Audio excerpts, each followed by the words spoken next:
कुछ इंसानों का जिक्र जिन्हें कीड़े मकोड़ों से ज़्यादा हैसियत नहीं दी जाती हमारे माशरे में। रावलपिंडी के एक घर में 2 साल से 8,000 रुपये महीने पे काम करने वाली इकरा, जिसकी उम्र 13 से 15 साल बताई जा रही है, वो जा बहक हो गई। घर वालों ने इस शुबे में इकरा पे तशद्दुद किया कि उसने एक चॉकलेट चोरी करके खा लिया है।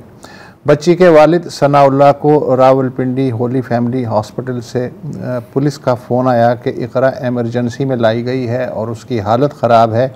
जब तक वालिद अस्पताल पहुंचते इकरा दम तोड़ चुकी थी। इकरा के वालिद जो सरगोदा में रहते थे, उनके पास इतने पैसे नहीं थे, किराए के पैसे भी नहीं थे कि वो पिंडी जा सकते अपनी बच्ची की खबर लेने। लिहाजा पुलिस ने उन्हें ईजी पैसा के ज़रिए किराया भिजवाया था।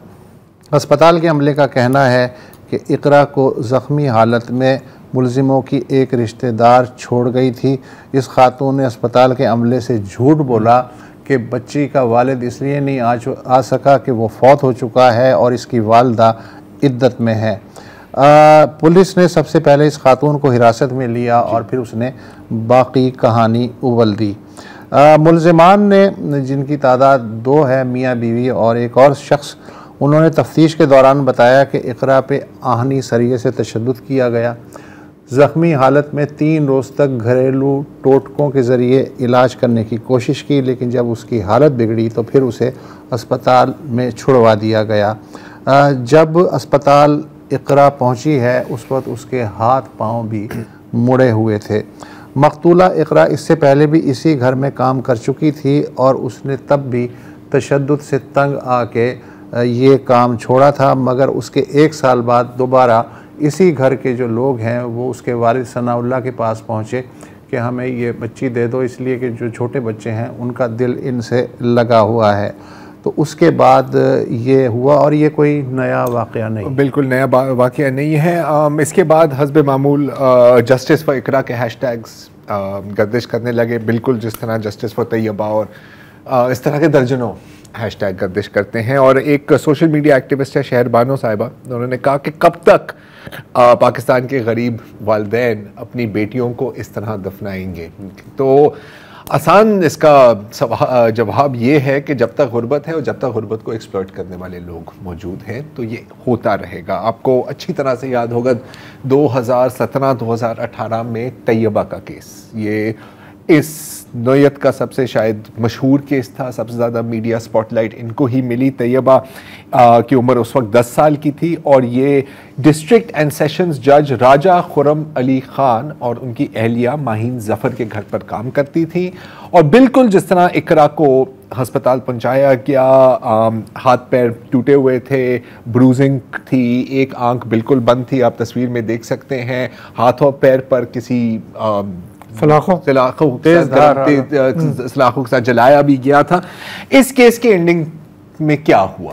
पहले तो वालिदैन ने अल्लाह के वास्ते माफ कर दिया, लेकिन क्योंकि प्रेशर बहुत था सिविल सोसाइटी का भी, मीडिया का भी, और ज़ाहिर है कि अदलिया ने भी इस पर नोटिस दिया, तो इसको रिजेक्ट कर दिया गया, माफ़ीनामे को रिजेक्ट कर दिया गया और दोनों जज साहब और उनकी अहलिया को 3 साल की कैद अनाउंस की गई। लेकिन फिर हम देखते हैं कि कई साल गुजर जाते हैं, अपील्स का भी प्रोसेस होता है और 2020 में सुप्रीम कोर्ट ने कहा कि नहीं जी, ये जो 3 साल की जो कैद है ये थोड़ा ज़्यादा है, 1 साल बहुत है। अब मुझे नहीं पता कि उन्होंने वो 1 साल सर्व किया है या नहीं किया है। उसी साल जिसमें इनको सज़ा में रियायत मिली थी जज साहब को, उनकी अहलिया को, उसी साल ज़ोहरा शाह एक और घरेलू मुलाजमा का केस हमारे सामने आता है और वो एक रावलपिंडी में काम कर रही थी और जिस घर में वो काम कर रही थी उनके जो घर के जो फर्द थे उनका काम था ये प्लॉटों की खरीदो फरोख्त और परिंदों की खरीदो फरोख्त।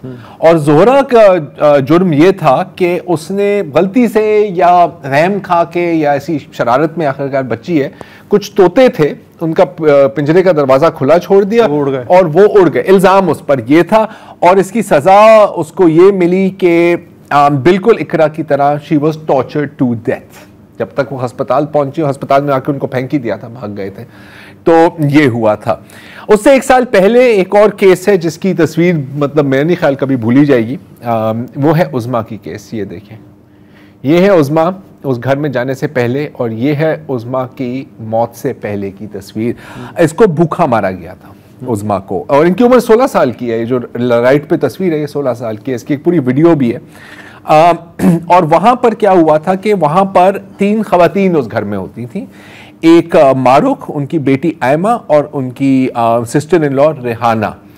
और उज़्मा का जुर्म ये था कि भूख मारे उसने प्लेट से एक मतलब मालकान की प्लेट से एक निवाला उठा के खा लिया था। तो जाहिर है कि ये तो किसी तरह से किसी को काबिल कबूल नहीं हो सकता ना। तो अगेन उसको भी टॉर्चर किया गया, और पहले तो इतनी बुरी तरह से उसे मारा, एक रॉड के साथ उसके सर पर उसको मारा, गुस्से में आके कि तुम कौन होती हो यार हमारी प्लेट से निवाला खाते हुए। अच्छा, मुझे ये समझ नहीं आता, ये घरों पे लोग रॉडें रखते हैं इस काम के लिए क्या? ये बार बार हम सुनते हैं इन केसेस में कि सलाखों से मारा, सलाखों से ये काम, सलाखों से भी मारते हैं। फिर एक केस में जो है लोहे के चम्मच से, लोहे का चम्मच या चिमटा कुछ भी हाथ आ देखें, जो चीज आपके हाथ में आ जाए। अच्छा किसी अच्छा, और इस यहाँ पर क्या, और इसमें खवातीन ज्यादा इन्वॉल्व होती हैं जी, इस तरह के, बिकॉज ज्यादातर घर पे वही होती है ना, डीलिंग उनकी डायरेक्ट होती है। उज़्मा के केस में ना सर, पहले तो उनको कई दिन घर में रखा गया, इंटरनल ब्लीडिंग हो रही है, आप देख रही हैं कि वो मर रही हैं, घर में रखा गया। और फिर जब घर पे छापा पड़ा, क्योंकि पुलिस ने देखा कि यार इनके जो बयानात है ना इनमें बहुत खुला तजाद है, तो पता लगा कि वो उसको गाड़ी की डिग्गी में गराज के अंदर रखा हुआ था, और पूरा उनका मंसूबा ये बना हुआ था कि इसको जाके हम कहीं फेंक देंगे। 2 साल कबल रिजवाना का केस है सरगोदा में, क्रिटिकल कंडीशन के इसने जेवर चोरी किए हैं।